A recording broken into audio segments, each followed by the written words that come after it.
Alright guys, welcome to my Minecraft classroom. Today we're going to talk about the OSI model. No, scratch that. The OSI model is a complex topic, so I'm not going to touch it here. But how about encapsulation and de-encapsulation?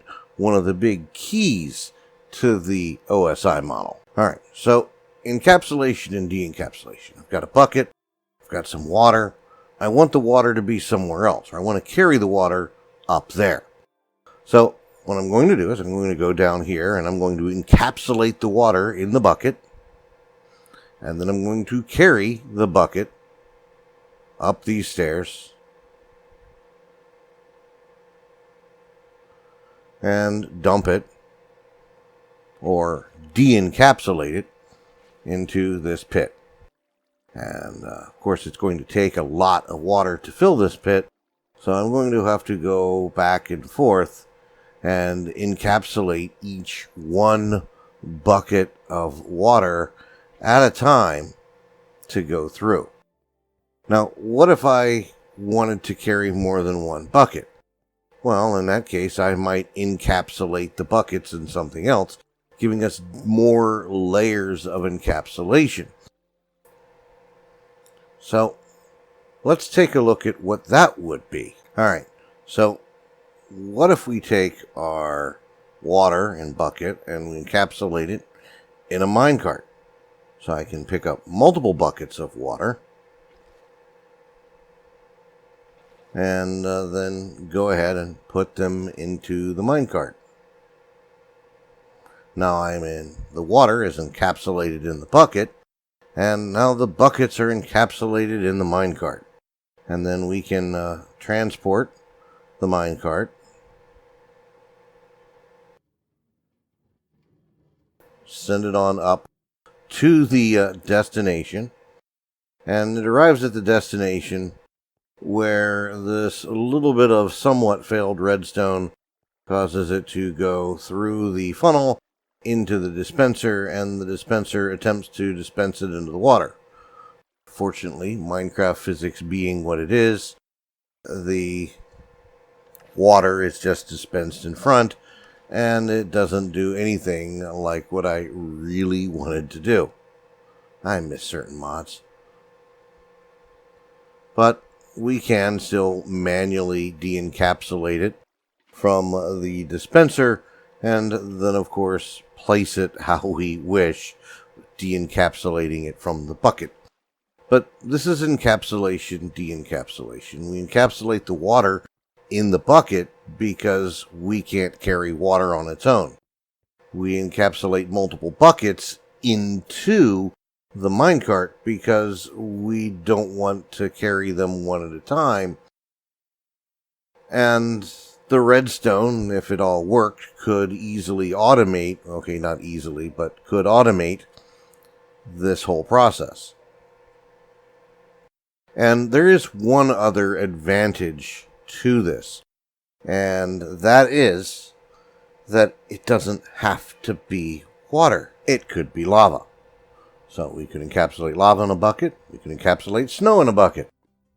But either way, I could encapsulate it into the bucket, and then take the bucket, encapsulate the bucket in the minecart, and then of course send the minecart on its way.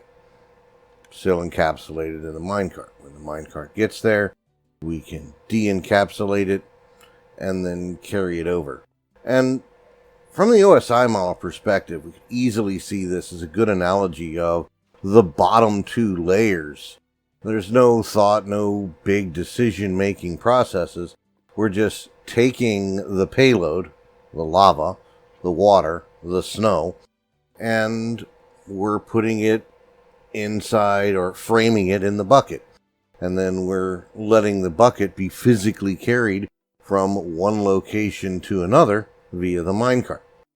And so you kind of have a physical and a data link layer here going between it, carrying the payload. Very, very simple networking concepts. But the OSI model, like I said at the beginning, is rather complex. We're not limited to just carrying these items, and of course Network communication has a lot more layers of abstraction, where the lower layers doesn't really matter what they're carrying something. The upper layers doesn't matter how it gets from one point to the other, as long as it gets there.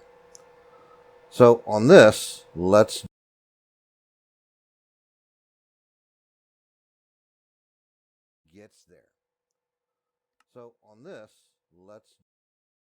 compare this to reality. Keep in mind, this is an analogy, and all analogies break down at some point.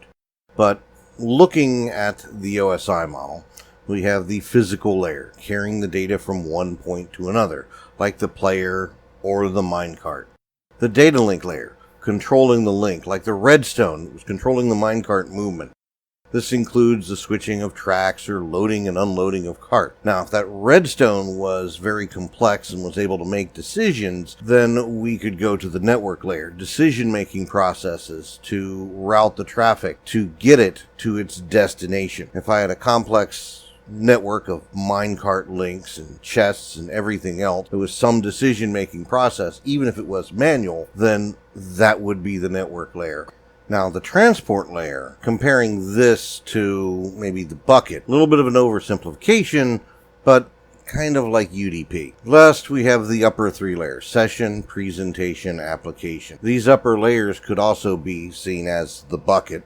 Establishing a session between the stream and the pit, that was more in my intentions. Present it as a standard format, well, it was a liquid. We were using bucket protocol, which was for transporting liquids, and the application was the movement of liquids. Now, of course, the data would have been the lava, the water, the snow, at least in this broken analogy. Alright, so that's going to wrap it up. Hope you've learned something. If you did, you liked it, remember to like and subscribe and all of that good stuff. And thank you for watching.